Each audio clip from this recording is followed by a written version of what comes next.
Melakukan panen buah mentah. Mungkin teman-teman yang belum teredukasi, yang penting kalau dilihat dipenges istilahnya ya, sudah warnanya kunyit, berarti itu sudah matang. Saya sarankan jangan lagi melakukan seperti itu. Kenapa? Yang pertama, kalau teman-teman melakukan hal seperti itu berarti teman-teman melakukan panen buah mentah. Ketika teman-teman melakukan panen buah mentah, maka akan mengakibatkan tanaman itu menjadi stres. Secara alami, tanaman ketika ia merasa terancam, di periode kedepannya, ia akan membentuk suatu pertahanan diri, ya, seperti pertahanan diri, kemudian ia tidak mau lagi memproduksi bunga betina. Akhirnya ia memproduksi bunga jantan, bahkan tidak lagi menghasilkan bunga, apakah itu bunga jantan atau bunga betina. Oleh sebab itu temanku sekalian, janganlah melakukan panen dengan metode penges seperti itu. Kalau sudah terlihat warna kunyit, kemudian teman-teman anggap itu sudah matang. Jadi jangan teman-teman ya. Yang paling ideal, yang paling sederhana yang teman-teman bisa lakukan adalah lihat brondol. Ya, jadi kalau sudah membrondol minimal 5 saja, kalau sekelas kita gitu ya teman-teman petani swadaya, kalau teman-teman sudah menemukan ada tanaman yang membrondol 5 saja, berarti itu sudah matang. Kita ikut peraturan standar ya, kita tidak ikut peraturan perusahaan yang ketat sekali. Kemudian masalah berikutnya adalah sebaliknya, kalau tadi kita manen buah mentah, ini memanen kelewat matang. Jadi sudah hampir busuk nih teman-teman. Jadi ini terjadi mungkin pada saat kemarin sawit murah ya teman-teman ya, kita juga turut prihatin, saya juga ikut merasakannya. Banyak sekali di antara kita yang memilih untuk tidak memanen pada saat harga murah. Ternyata ini punya dampak teman-temanku sekalian. Dampak yang pertama sudah pasti ketika tanaman sudah lewat matang, tingkat kelembaban pada pohon tersebut akan cenderung meningkat yang menyebabkan pada mudahnya serangan jamur di tanaman teman-teman sekalian. Kemudian ketika tanaman sudah lewat matang, tentu brondolan akan lepas dan akan sangkut di tanaman. Seiring berjalannya waktu, kemudian brondolan itu akan menjadi tunasan kelapa sawit. Tugas kita selanjutnya ketika tanaman sudah tumbuh di batang-batang pohon ataupun mungkin sudah ada di piringan, tugas kita selanjutnya adalah harus mencabutnya. Karena jika dibiarkan berlama-lama, justru akan menjadi hama, menjadi tanaman pesaing bagi tanaman induknya. Tentu di sini akan berdampak pada budget. Ketika tanaman sudah terjadi seperti itu, tentu kita harus menyabutnya.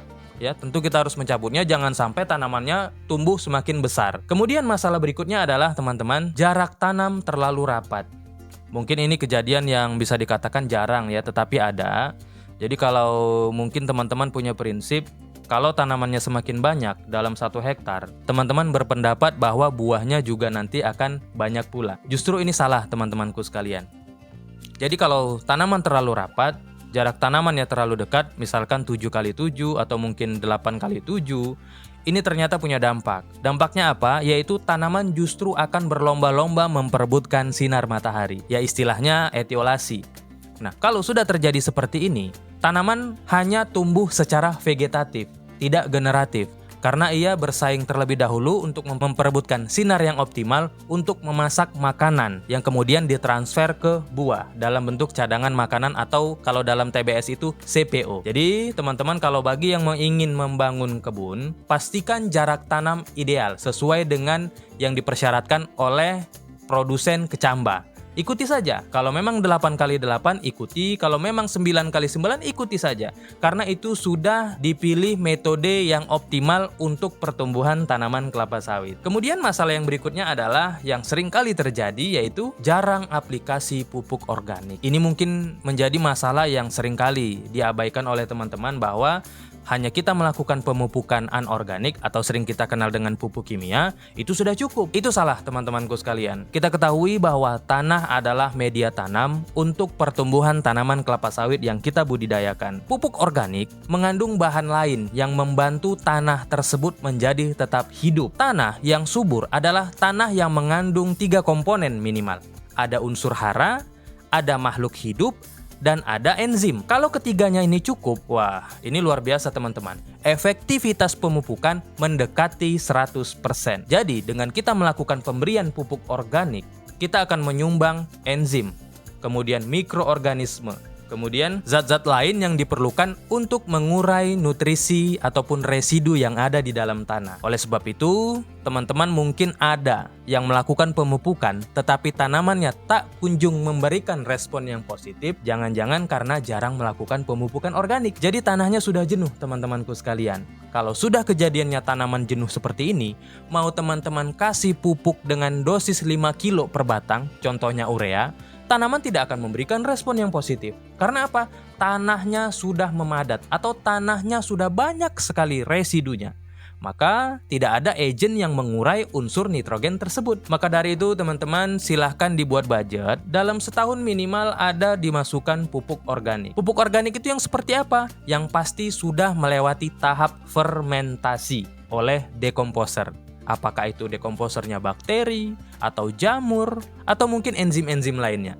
Silakan teman-teman cari di pasaran. Kalau memang teman-teman mau menggunakan kotoran hewan, tidak ada masalah. Yang penting pastikan telah lewat masa fermentasinya.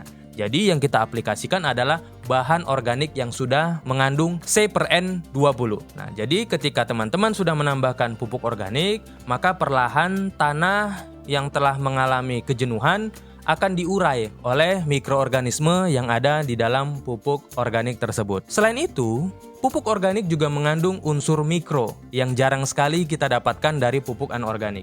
Kita ketahui teman-teman bahwa pupuk mikro, pupuk jenis mikro, apakah itu borat, apakah itu Cu, apakah itu Zn, harganya itu lumayan mahal di pasaran. Jadi dengan teman-teman mengaplikasikan pupuk organik, itu sudah secara langsung memberikan pupuk mikro tersebut. Oke, teman-temanku sekalian, saya berharap ketika teman-teman melihat video ini, teman-teman bisa mengurai satu-satu masalahnya di kebun. Kira-kira apa lagi dari 8 masalah ini yang masih teman-teman lakukan? Kalau bisa dirubah caranya, supaya tanaman kita bisa berproduksi optimal, kemudian tanah kita adalah jenis tanah yang subur, mengandung humus yang cukup untuk mengurai nutrisi yang ada di tanaman, dan berakhir pada pendapatan yang maksimal. Oke teman-temanku sekalian, salam Prenter. Semoga teman-temanku sekalian dalam keadaan sehat. Jangan lupa bahagia sobatku sekalian.